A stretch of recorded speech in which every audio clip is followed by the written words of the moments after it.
നമസ്കാരം. Big 18 T വിയിലേക്ക് സ്വാഗതം.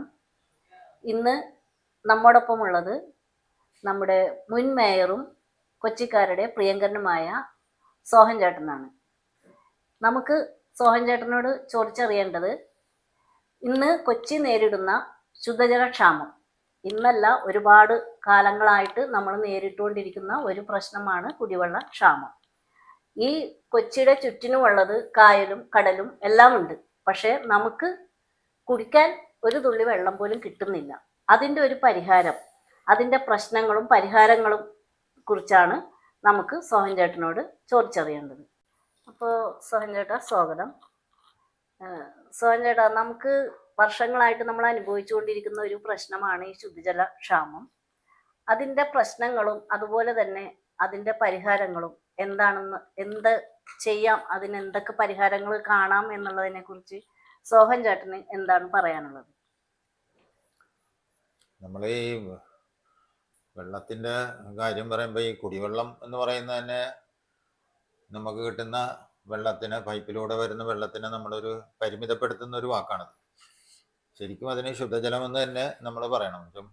വെള്ളം പൈപ്പിലൂടെ വരുന്നത് നമ്മൾക്ക് കുടിക്കാൻ മാത്രമല്ല, ഒരുപാട് തരത്തിലുള്ള അതിനുള്ള ഉപയോഗവും അതുമായി ബന്ധപ്പെട്ട് ഒരുപാട് മറ്റ് കാര്യങ്ങൾ സാമൂഹ്യമായും വ്യാവസായികമായും നമ്മുടെ ആരോഗ്യപരമായുള്ള കാര്യങ്ങളൊക്കെ ഇതുമായിട്ട് ശുദ്ധജല വിതരണവുമായിട്ട് ബന്ധപ്പെട്ടാണ് ഇരിക്കുന്നത്.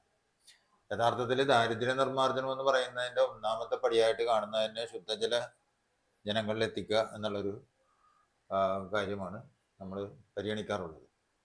അപ്പോൾ നമ്മുടെ ശുദ്ധജല വിതരണം നമ്മൾക്ക് കൊല്ലങ്ങളായിട്ട് നമ്മൾ അനുഭവിച്ചു വരികയാണ്. ഇവിടെ ഒരുപാട് ടാങ്കുകളൊക്കെ പണിതിട്ടുണ്ട്, ഒരുപാട് പൈപ്പ് ലൈനുകളുണ്ട്, എല്ലാ സംവിധാനങ്ങളും നമുക്കുണ്ട്. പക്ഷെ വെള്ളമാണ് നമുക്ക് കിട്ടാത്തത്. അപ്പോൾ വെള്ളം കിട്ടുന്നത്, ശുദ്ധജലം എന്ന് പറയുന്നത്, ഞാൻ ആ പദം തന്നെ ഉപയോഗിച്ചത്, നമ്മൾ കുടിക്കുന്ന വെള്ളം കൂടാതെ വാട്ടർ അതോറിറ്റി തന്നെ നമുക്ക് വെള്ളം തരുന്നത് 3 തരത്തിലാണ് നമുക്ക് തരുന്നത്. ഒന്ന് നമ്മുടെ വീട്ടാവശ്യത്തിനുള്ള വെള്ളം, അതിന് ഗാർഹിക വെള്ളം എന്നാണ് പറഞ്ഞത്, ഡൊമസ്റ്റിക്. പിന്നെ അത് കഴിഞ്ഞിട്ട് നമുക്ക് വാണിജ്യാടിസ്ഥാനത്തിൽ വെള്ളം തരുന്നുണ്ട്, അതായത് ഈ ഹോട്ടലുകളിലും റെസ്റ്റോറൻറ്റിലൊക്കെ ഉപയോഗിക്കുന്ന വാണിജ്യാടിസ്ഥാനത്തിലുള്ള. പിന്നെ അത് കഴിഞ്ഞ് നമുക്ക് വ്യാവസായിക ആവശ്യത്തിനുള്ള വെള്ളമുണ്ട്, അതാണ് നമ്മുടെ ഐസ് പ്ലാന്റുകളും ഫിഷറീസിലൊക്കെ കൊടുക്കുന്ന നമ്മുടെ ആ വെള്ളം. ഇതിന് 3നും 3 നിരക്കാണ് ഇട്ടിരിക്കുന്നത്. വാണിജ്യാടിസ്ഥാനത്തിലുള്ള വെള്ളത്തിന് വലിയ നിരക്കും, വ്യവസായാടിസ്ഥാനത്തിലുള്ള വെള്ളത്തിന് അതിനേക്കാളും വലിയ നിരക്കും. അതിൽ നിന്ന് കിട്ടുന്ന മെച്ചം കൊണ്ട് നമുക്ക് ഗാർഹിക ഉപയോഗത്തിന് കുറഞ്ഞ നിരക്കിന് നമുക്ക് വെള്ളം തരുന്നതാണ് വാട്ടർ അതോറിറ്റി, അല്ലെ ഇന്ത്യ മുഴുവൻ, അല്ലെങ്കിൽ ലോകം മുഴുവനും ആവർത്തിച്ചുകൊണ്ട് വരുന്ന നയമാണ്. അപ്പോൾ നമുക്ക് വീട്ടാവശ്യത്തിന് വെള്ളം കിട്ടാത്ത സാഹചര്യം വരുമ്പോൾ ഒരുപാട് ഇപ്പോഴുള്ള സാംക്രമിക രോഗങ്ങൾ ഭൂരിപക്ഷവും നമ്മുടെ ഈ കുടിവെള്ളക്ഷാമവുമായിട്ട് ബന്ധപ്പെട്ടാണ്. കുടിവെള്ളക്ഷാമം, വെള്ളം നമുക്ക് കിട്ടാതാകുമ്പോൾ നമ്മൾ ബോർവെല്ലുള്ള ഗ്രൗണ്ട് വാട്ടർ ഉപയോഗിക്കും. ഭൂഗർഭജലം നമ്മുടെ കൊച്ചിയിലുള്ളത് 80% മലിനം ആണെന്ന് നഗരസഭയും ഒരു ജർമ്മൻ നഗരവുമായിട്ട് സഹകരിച്ച് നടത്തിയ പഠനത്തിൽ ഉള്ള റിപ്പോർട്ട് നഗരസഭ കൗൺസിൽ അംഗീകരിച്ച് നെറ്റിൽ കിടക്കുന്നു.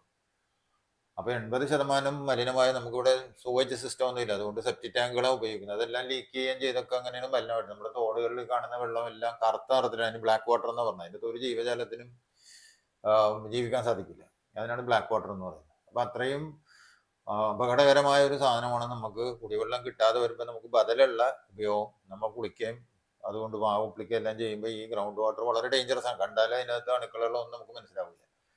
പക്ഷെ ശുദ്ധജലം എത്തിക്കുക എന്നുള്ളത് എല്ലാ രാജ്യങ്ങളുടെയും എല്ലാ കാലത്തും, രാജാക്കന്മാരുടെ കാലത്ത് തന്നെ നമ്മൾ വീട്ടിൽ വരുന്ന ആളുകൾക്കും യാത്രക്കാർക്കെല്ലാം കുടിക്കാൻ വെള്ളം എത്തിക്കുക എന്നുള്ളതൊരു പുണ്യകർമ്മമായിട്ടാണ് വെച്ചിരുന്നത്. അപ്പം നമുക്കിവിടെ ഇപ്പം 100 കൊല്ലം മുമ്പ് ആലുവയിൽ നിന്ന് ചെല്ലാനം പോലുള്ള സ്ഥലങ്ങളിൽ സാംക്രമിക രോഗങ്ങൾക്ക് കാര്യം ശുദ്ധജലമില്ലാത്തതാണെന്ന് ഒരു പഠന റിപ്പോർട്ട് വന്നതിനെ തുടർന്ന് ബ്രിട്ടീഷുകാരുടെ കാലത്ത് രാജാവ് ഒരു സാഹിബിനെ കൊണ്ടുവന്ന് ചെല്ലാനത്ത്, ആലുവയിൽ നിന്ന് ചെല്ലാനം വരെ പൈപ്പിട്ട് വെള്ളം എത്തിച്ചിരുന്നതാണത്.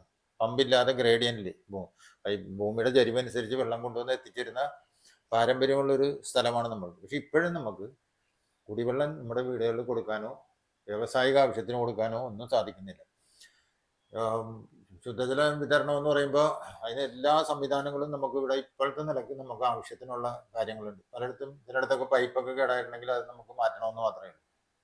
അപ്പോൾ നമ്മുടെ ഈ തീരദേശത്ത് നോക്കുകയാണെങ്കിൽ ഒരു 6-8 ഐസ് പ്ലാന്റുകൾ തന്നെ ഉണ്ടായിരുന്നു. ഇവിടെ ഈ മൂഴിച്ച് റോഡ് ജംഗ്ഷനിലൊക്കെ 2-3 ഐസ് പ്ലാന്റ്, കരുവേലിപ്പടിയിൽ, മനാശ്ശേരിലൊക്കെ ഐസ് പ്ലാന്റുകൾ ഉണ്ടായിരുന്നു. അതെല്ലാം നിന്ന് പോയത് ഭൂഗർഭ ജലം കൊണ്ട് ഐസ് ഉണ്ടാക്കാൻ പാടില്ല എന്ന് വന്നപ്പോൾ ശുദ്ധജലം നമുക്ക് പൈപ്പിലൂടെ കിട്ടാതെ ആകുമ്പോൾ ടാങ്കർ ലോറിയിൽ വെള്ളം കൊണ്ടുവന്ന് ഐസ് ഉണ്ടാക്കിയാൽ അത് സാമ്പത്തികമായിട്ട് മുതലാവില്ല. അതുകൊണ്ട് ഐസ് പ്ലാന്റുകളില്ല. അപ്പോൾ അവിടുത്തെ ഉപജീവനങ്ങളെല്ലാം പോവുകയാണത്. നമ്മൾ ശ്രദ്ധിക്കുന്നില്ല എന്ന് മാത്രമേ ഉള്ളൂ. പല വ്യവസായങ്ങളും ഇവിടെ വരാനായിട്ട് അവർ പരിശോധിക്കുമ്പോൾ ഇവിടെ ശുദ്ധജലം കിട്ടാത്ത സ്ഥലങ്ങളായതുകൊണ്ട് വലിയ ഹോട്ടലുകൾക്കും കാര്യങ്ങൾക്കും എല്ലാം ടാങ്കർ ലോറിയിൽ, ഈവൻ നമ്മുടെ ദ്രോണാചാര്യയിൽ വലിയ മൾട്ടി ആക്സിലുള്ള 6 വീലുള്ള ലോറിയിലാണ്, ടാങ്കർ ലോറിയിലാണ് വെള്ളം കൊടുത്തുകൊണ്ടിരിക്കുന്നത്. നമ്മുടെ ഡിഫൻസ്, നമ്മുടെ സായുധ സേനക്ക് ശുദ്ധജലം കൊടുക്കാൻ പൈപ്പിലൂടെ സാധിക്കാം. പൈപ്പെല്ലാം ഉണ്ട് അവിടെ, പക്ഷെ പൈപ്പിലൂടെ സാധിക്കാത്തതുകൊണ്ട് ദൂരങ്ങളിൽ നിന്ന് ടാങ്കർ ലോറിയിൽ വെള്ളം കൊണ്ടുവന്നിട്ട് എല്ലാ ദിവസവും അടിച്ചുകൊണ്ടിരിക്കുന്നത് നമ്മൾ കാണുകയാണ്. അപ്പോൾ ഇത് നമ്മൾ പരിഹരിക്കാനായിട്ട് ഒരു 10-12 കൊല്ലം മുമ്പ് ജവഹർലാൽ നെഹ്റു മിഷൻ എന്ന് പറഞ്ഞൊരു പദ്ധതി ഉണ്ടായിരുന്നു. അത് കേന്ദ്ര ഗവൺമെന്റിന്റെ പദ്ധതിയായിരുന്നു. ആ പദ്ധതിയിൽ കൊച്ചിയിലെ 5 ഘടകങ്ങൾക്കായിട്ട്, അവിടെയാണ് നഗര ദരിദ്രർ ജീവിക്കുന്ന സ്ഥലങ്ങളെന്ന് കണ്ടിട്ട്, ഇപ്പം ഞാൻ നേരത്തെ പറഞ്ഞു ദാരിദ്ര്യം മാറ്റലാണ് അതിൻ്റെ ഒരു.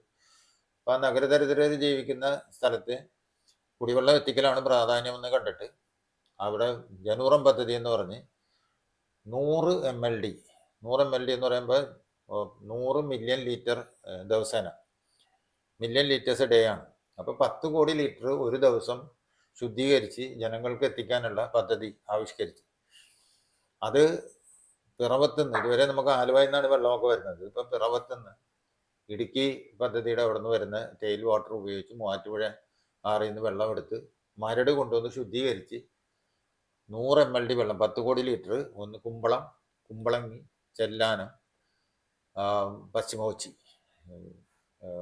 മരട്, ഈ 5 ഘടകങ്ങൾക്കായിട്ടാണ് ഈ 100 MLD വെള്ളം വെച്ചിരിക്കുന്നത്. ആ 100 MLD മരടിൽ നിന്ന് പമ്പ് ചെയ്ത് പല സ്ഥലത്തേക്ക്, ഇപ്പം ചെല്ലാനത്തേക്ക് നേരിട്ട്, ചെല്ലാനം കുമ്പളങ്ങിക്ക് ആവശ്യമുള്ള വെള്ളം നേരിട്ട് ചെല്ലാനം കുമ്പളങ്ങിയുടെ അതിർത്തിയായ കണ്ടക്കടവിൽ 45 ലക്ഷം ലിറ്ററോ 40 ലക്ഷത്തിലധികം ലിറ്ററിൻ്റെ കേരളത്തിൽ തന്നെയുള്ള ഏറ്റവും വലിയ ടാങ്കുകളിലാണ് ഒരെണ്ണമാണ് ആ മുകളിൽ പണിത് വെച്ചിരിക്കുന്നത്. അത് പണിത് അവിടെ നേരിട്ട് പൈപ്പ് ഇട്ടേക്കാൻ മരടിൽ നിന്ന്, വേറെ ഒരിടത്തും ആ പൈപ്പ് വെള്ളം പോകാൻ പാടില്ല, നേരിട്ട് അവിടെ വരണം. അത് പണിത് കഴിഞ്ഞ് പദ്ധതി ഓണാക്കിയിട്ട് ഇപ്പോൾ 10 കൊല്ലമായി. പക്ഷേ ചെല്ലാനത്ത് വെള്ളം കിട്ടാത്തത് കൊണ്ട് സമരം മാറിയിട്ട് നേരമില്ല. ചെല്ലാനത്ത് മാത്രമല്ല, കാക്കനാട് നമ്മുടെ ജില്ലാ തലസ്ഥാനത്ത് വെള്ളം കിട്ടുന്നില്ല. നമ്മുടെ കായൽ ആലുവാപ്പുഴ വന്ന് ചൊരിയുന്ന കടമക്കുടിയിലും ചേരാനെല്ലൂരും ഒക്കെ വെള്ളക്ഷാമമാണ്. എല്ലാവരും കോടതിയിലും സമരവും കേസും എല്ലാവരും നടന്നുകൊണ്ട്, അരൂര് എല്ലാം കായലിനരികിലുള്ള സ്ഥലമാണ്. അപ്പം ഇതിൽ നമ്മൾക്ക് എങ്ങനെ ഇത് പരിഹരിക്കണമെന്ന് ചോദിച്ചു കഴിഞ്ഞാൽ ഇതിന് ഉത്തരവാദിത്വം ആരും എടുക്കുന്നില്ല. ഇവിടുത്തെ കാര്യം നമുക്ക് നേരത്തെ ഞാനൊക്കെ മേയറായിരിക്കുന്ന കാലത്ത് നഗരസഭയാണ് വെള്ളം കൊടുത്തിരുന്നത്. ഇന്ത്യൻ ഭരണഘടനയിൽ വരുത്തിയിട്ടുള്ള 74-ാം ഭേദഗതി അനുസരിച്ച് ഭേദഗതി അനുസരിച്ച് നഗരസഭകളുടെ ചുമതല, അടിസ്ഥാന ചുമതലകളിൽ ഒരെണ്ണത്തിലാണ് അത് ഡൊമസ്റ്റിക്, ഇൻഡസ്ട്രിയൽ ആൻഡ് കമേഴ്സ്യൽ, ഈ 3 തരം ജലവും കൊടുക്കാനുള്ള ഉത്തരവാദിത്വം നഗരസഭക്ക് കൊടുത്തിരിക്കണേ. ഉത്തരവാദിത്തമാണ്, അവരുടെ ചുമതലയാണ് അത് ചെയ്യേണ്ടത്. അതനുസരിച്ച് തന്നെ കേരളത്തിൽ മുനിസിപ്പൽ നിയമം ഉണ്ടാക്കി. ഈ ഭരണഘടനാ ഭേദഗതി കഴിഞ്ഞിട്ട് മുനിസിപ്പൽ നിയമം, ഒരു 30 കൊല്ലം മുമ്പുള്ള കാര്യം പറയുന്നത്, നിയമം ഉണ്ടാക്കിയതിനകത്ത് വളരെ വ്യക്തമായിട്ട് പറഞ്ഞിട്ടുണ്ട് നഗരസഭ എന്തെല്ലാം വെള്ളം കൊടുക്കാനായിട്ട് ചെയ്യേണ്ട എല്ലാ റോഡ് വെട്ടിപ്പൊളിക്കാനുള്ള അധികാരം വരെ അതിനകത്ത് എല്ലാം പറഞ്ഞിട്ടുണ്ട് ആ നിയമത്തിൽ. പക്ഷെ ഇതുവരെ ഇത് വാട്ടർ അതോറിറ്റി എന്നും പറഞ്ഞൊരു സംവിധാനത്തിൻ്റെ കയ്യിലാണ് ഈ കുടിവെള്ളം കേരളത്തിൻ്റെ മുഴുവൻ ഇരിക്കുന്നത്. തൃശ്ശൂർ മാത്രം ഒരു മുനിസിപ്പാലിറ്റിക്ക്, ആ കോർപ്പറേഷനിൽ പഴയ മുനിസിപ്പൽ ഏരിയയിൽ മുനിസിപ്പാലിറ്റിയാണ് കൊടുക്കുന്നത്. ഞങ്ങൾ 90-ൽ ഇത് ഗവൺമെൻറ് ഏറ്റെടുക്കാൻ പോയപ്പോൾ ഗവൺമെൻറ് ഏറ്റെടുക്കരുത് എന്ന് പറഞ്ഞ അന്നത്തെ മുഖ്യമന്ത്രി നായനാരെല്ലാം പോയി കോർപ്പറേഷന് സർവകക്ഷി സംഘം പോയി അവിടെ കണ്ട് സന്ദർശിച്ചു. അപ്പോൾ അന്നത്തെ മുഖ്യമന്ത്രി പറഞ്ഞത് ഇത് നിയമമൊക്കെ തീരുമാനമായിപ്പോയി, ലോകബാങ്കുമായിട്ട് നമ്മൾ കടം എടുക്കാനായിട്ടൊരു കരാറിൽ ഒപ്പിട്ടപ്പോൾ അവർ പറഞ്ഞത് മുനിസിപ്പാലിറ്റിയും പഞ്ചായത്തൊക്കെയാണ് നടത്തണമെങ്കിൽ ഞങ്ങൾക്ക് തരാൻ സാധിക്കില്ല, ഗവൺമെൻറ് ഏറ്റെടുത്താൽ തരാമെന്ന് പറഞ്ഞുകൊണ്ട് അങ്ങനെ ഒരു കരാർ വെച്ചിട്ടാണ് ഇതെല്ലാം ഏറ്റെടുത്തത്. അക്കാലത്ത് നമ്മൾ ഒരു ദിവസം വെള്ളം മുടങ്ങിയിട്ടുണ്ടെങ്കിൽ ഇവിടെ കൗൺസിലർമാർക്കും ആളുകൾക്കും കോർപ്പറേഷൻ ഓഫീസിലൊന്നും ആയിരിക്കും സാധിക്കില്ല, പെട്ടെന്ന് സമ്മർദ്ദം വരും. ഇപ്പോൾ വെള്ളം കിട്ടുന്നില്ല എന്ന് പറയുമ്പോൾ നമ്മൾ കോർപ്പറേഷനിൽ എന്തെല്ലാം വെള്ളം ഉണ്ടെങ്കിലും മേയറും എല്ലാവരും കൂടി തീരുമാനിച്ച് പറയുന്നത് നമുക്ക് മന്ത്രിയെ പോയി കാണാം, ഒരു സർവകക്ഷി സംഘം പോയി മന്ത്രിയെ കാണും, അല്ലെങ്കിൽ മന്ത്രി ഇവിടെ വന്നൊരു മീറ്റിംഗ് വിളിക്കും. അതിൽ പരിഹാരങ്ങളൊന്നും ഉണ്ടാക്കി പോകാൻ സാധിക്കില്ല. അവിടെയാണ് നമ്മുടെ ഇതിൻ്റെ ഏറ്റവും വലിയ പ്രശ്നം നിൽക്കുന്ന അവിടെ. അതായത് ഈ കേരള വാട്ടർ അതോറിറ്റി എന്ന് പറയുന്നത് ഗവൺമെൻറ്റിൻ്റെ ഗവൺമെൻറ്റിൻ്റെ ജലവിഭവ മന്ത്രാലയത്തിൻ്റെ കീഴിലാണ്. മിനിസ്ട്രി ഫോർ വാട്ടർ റിസോഴ്സസ് എന്നാണ് ആ മന്ത്രാലയത്തിൻ്റെ പേര്. ജലവിഭവ മന്ത്രാലയത്തിൻ്റെ ഇറിഗേഷൻ വകുപ്പ് മന്ത്രി എന്നൊക്കെ നമ്മൾ പറയാറുണ്ട്. ഈ മന്ത്രാലയത്തിൻ്റെ കീഴിൽ നമ്മൾക്ക് കേരള വാട്ടർ അതോറിറ്റി എന്ന് പറയുന്നത് ഒരു ചെറിയ ആരും അത്ര വലിയ ശ്രദ്ധിക്കാത്തൊരു സംവിധാനമാണ്. ആ മന്ത്രാലയത്തിൻ്റെ കീഴിലാണ് മുല്ലപ്പെരിയാർ അണക്കെട്ട് മുതൽ ഒരുപാട് അണക്കെട്ടുകളും ഒരുപാട് ജലസ്രോതസ്സുകൾ, നമ്മുടെ കായൽ മുഴുവൻ, ആ കായലിലുള്ള ജെറ്റികൾ മുഴുവൻ, അങ്ങനെ ഒരുപാട് നമ്മുടെ കൃഷിക്ക് വെള്ളം എത്തിക്കണം നൂറല്ല ആയിരക്കണക്കിന് കിലോമീറ്റർ ഇറിഗേഷൻ കനാലുകൾ, ജലസേചന ചാലുകൾ, ഇതെല്ലാം ആ മന്ത്രാലയത്തിൻ്റെ കീഴിലാണ്. അപ്പോൾ അവിടെ ഒരു വാട്ടർ അതോറിറ്റി എന്നൊക്കെ പറയുന്നത് അതിന് അത്ര വലിയ പ്രാധാന്യം അവിടെ കാണില്ല. നമ്മളവിടെ വല്ല ചർച്ചക്കോ കാര്യങ്ങൾ സാധിക്കാൻ പഞ്ചായത്ത് പ്രസിഡന്റുമാരോ ആരെങ്കിലും ഒക്കെ ചെന്നാൽ അവിടെ ഇപ്പം പിറ്റേ ആഴ്ച മുല്ലപ്പെരിയാറിൻ്റെ കോടതിയിലെ കേസ് വരാൻ പോകണം, അപ്പം അതിൻ്റെ വക്കീൽ വന്നിരിക്കണം, ആർക്കും നേരമില്ല. ഇങ്ങനെയുള്ള മറ്റു കാര്യങ്ങളുടെ ഇടയിൽ ഈ കുടിവെള്ളത്തിൻ്റെ സാമൂഹ്യ പ്രാധാന്യം മനസ്സിലാക്കി അതിന് വേറൊരു ഘടകം ഉണ്ടാണോ എന്ന് പറഞ്ഞതിൻ്റെ പേരിലാണ് ഭരണഘടനാ ഭേദഗതി ചെയ്തപ്പോൾ അതിനകത്ത് ഇത് മുഴുവൻ മുനിസിപ്പാലിറ്റിയുടെ ചുമതലയാക്കിയതും കേരള സംസ്ഥാന നിയമസഭ നിയമം ഉണ്ടാക്കിയപ്പോൾ അത് മുനിസിപ്പാലിറ്റിയുടെ നിയമ അധികാരത്തിൽ കൊണ്ടുവരുന്നതൊക്കെ അങ്ങനെ. പക്ഷെ ഇന്നും വാട്ടർ അതോറിറ്റിയിൽ ഇത് ഇങ്ങോട്ട് മാറിക്കിട്ടിയിട്ടില്ല.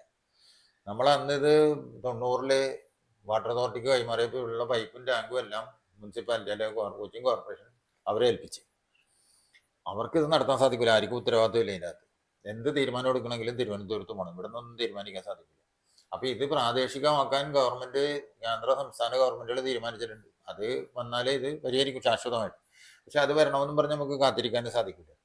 ഇപ്പം ഉള്ള കുഴപ്പം എന്താണെന്ന് വെച്ചാൽ വാട്ടർ അതോറിറ്റിയുടെ റിപ്പോർട്ട് പ്രകാരം തന്നെ, അതുപോലെ തന്നെ ഏഷ്യൻ ഡെവലപ്മെൻറ്റ് ബാങ്ക് കണക്കനുസരിച്ച് പഠനം നടത്തിയപ്പം നമ്മൾ ഇവിടെ ഉൽപ്പാദിപ്പിക്കുന്ന വെള്ളം ലക്ഷ്യസ്ഥലത്തെത്തുമ്പോൾ 55% വെള്ളം നോൺ റവന്യൂ വാട്ടർ, NRW എന്നാണ് വാട്ടർ അതോറിറ്റിയുടെ അതിനുള്ള സാങ്കേതികമായ പേര്. അതായത് 55% വെള്ളം കണക്കിലില്ല.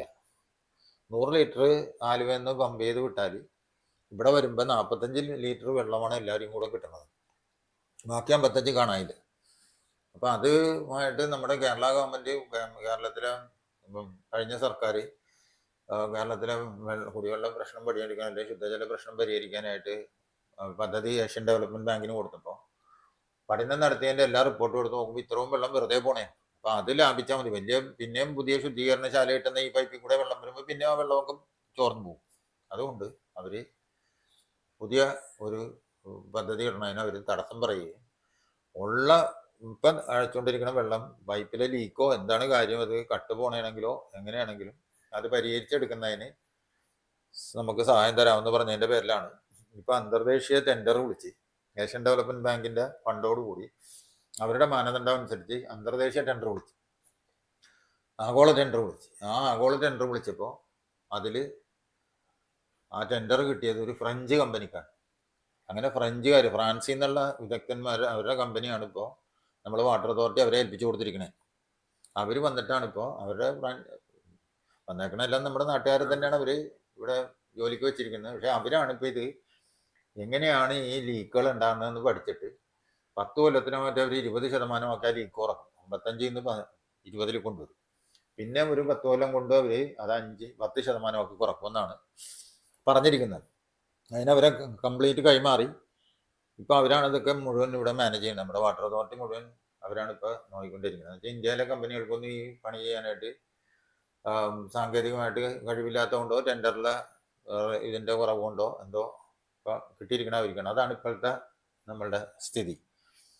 അപ്പോൾ ശുദ്ധജലം പോലെ നമുക്ക് ചുറ്റും വെള്ളമാണ്. കായലിലെ വെള്ളം രാജസ്ഥാനിലും സൗദി അറേബ്യയിലൊക്കെ വെള്ളം കിട്ടുന്ന കാര്യം അവിടെ എല്ലാം യാത്ര ചെയ്ത് വരുന്ന അല്ലെങ്കിൽ ഗൾഫിൽ പണിയെടുക്കുന്ന ആളുകളൊക്കെ പറയാം അവിടെ എല്ലാം വെള്ളം ഒരുപാട് കിട്ടുന്നുണ്ടെന്ന് പറയും. നമുക്ക് ചുറ്റും വെള്ളം ഉണ്ടായിട്ട് നമ്മുടെ പ്രശ്നം പൈപ്പുകളുടെ പ്രശ്നമാണ്. ഈ പൈപ്പുകൾ നമുക്ക് ഇട്ടിട്ടുള്ള പൈപ്പുകളുടെ ഗുണനിലവാരം കുറഞ്ഞിട്ടോ എന്താണ് നമുക്ക് വെള്ളം കിട്ടാത്തത്? നമുക്ക് വെള്ളമുണ്ട്, ഈ പറയുന്ന ടാങ്കുകൾക്കൊന്നും ഒരു ക്ഷാമവും ഇല്ല. ഇവിടെ ഒത്തിരി ടാങ്കുകളും ഉണ്ട്, വലുത് മുതൽ ചെറുത് വരെ ഒത്തിരി ടാങ്കുകളും ഉണ്ട്.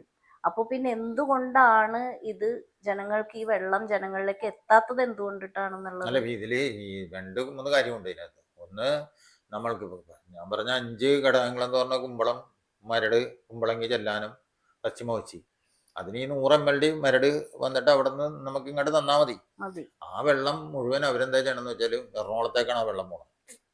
നമ്മൾക്ക് തരേണ്ട വെള്ളം ചെല്ലാനത്തിന് എല്ലാ ദിവസവും 70 ലക്ഷം ലിറ്റർ എല്ലാ ദിവസവും കൊടുക്കണം. ആ 70 ലക്ഷം ലിറ്റർ പോയിട്ട് അവിടെ ഒരു 10 ലക്ഷം ലിറ്റർ കൊടുക്കൊണ്ടാന്ന് എനിക്ക് സംശയമാണ്. അപ്പൊ ഇത് ആർക്കും മോണിറ്റർ ചെയ്യാൻ സാധിക്കാത്തൊരു പ്രശ്നമുണ്ട്. എത്ര വെള്ളമാണ് അവര് പറയുന്നത് ടാങ്കിൽ വെള്ളം വന്നിട്ടുണ്ട്, നമുക്കൊന്നും കാണാൻ സാധിക്കില്ല എത്ര വെള്ളം. അപ്പൊ അതിനൊരു പരിഹാരം എല്ലായിടത്തും ചെയ്യുന്നത് എന്താ വെച്ചാൽ, അതിന് നമ്മളെ വീട്ടിൽ വെള്ളം വരുന്നതിന് ഒരു മീറ്റർ വെച്ചിട്ടുണ്ട്. അപ്പൊ എത്ര വെള്ളം വന്ന് നമുക്കറിയാൻ സാധിക്കും. അതിപ്പോ ഡിജിറ്റലായിട്ട് പുതിയ മീറ്റർ, അതിന് ഫ്ലോ മീറ്റർ എന്നാ പറഞ്ഞു, വലിയ ഫ്ലോ മീറ്റർ കിട്ടും. ആ പൈപ്പിന്റെ ഇതനുസരിച്ച് ഉള്ള ഫ്ലോ മീറ്റർ ഒരു 1-2 ലക്ഷം രൂപ വരും ചിലപ്പോൾ അതിന്. ആ ഫ്ലോ മീറ്ററാണ് പുതിയതായിട്ട് നമ്മൾ വെച്ചാൽ അതിന്റെ ഗുണം എന്ന് വെച്ചാൽ അതിനകത്ത് എത്ര വെള്ളം പമ്പ് ചെയ്യാനുണ്ടെന്നുള്ളത്, അത് ഇങ്ങോട്ട് വരുന്ന വെള്ളവും നമുക്ക് പുറത്തേക്ക് പമ്പ് ചെയ്യുന്ന വെള്ളത്തിനും ഫ്ലോ മീറ്റർ വെക്കാം. ഇത് വെച്ചാൽ എത്ര വെള്ളം വരുന്നുണ്ടെന്ന് ജനപ്രതിനിധികളൊക്കെ, പഞ്ചായത്ത് പ്രസിഡന്റോ മേയറോ കൗൺസിലർമാർക്ക് എല്ലാ ദിവസവും കിട്ടും. ഇത്ര ലക്ഷം ലിറ്റർ ഞങ്ങളുടെ വന്നിട്ടുണ്ട്. അത് വരുമ്പോൾ തന്നെ വാട്ടർ അതോറിറ്റിക്കാർക്ക് ഈ വെള്ളം കൊടുക്കാൻ നിർബന്ധിതരാകും.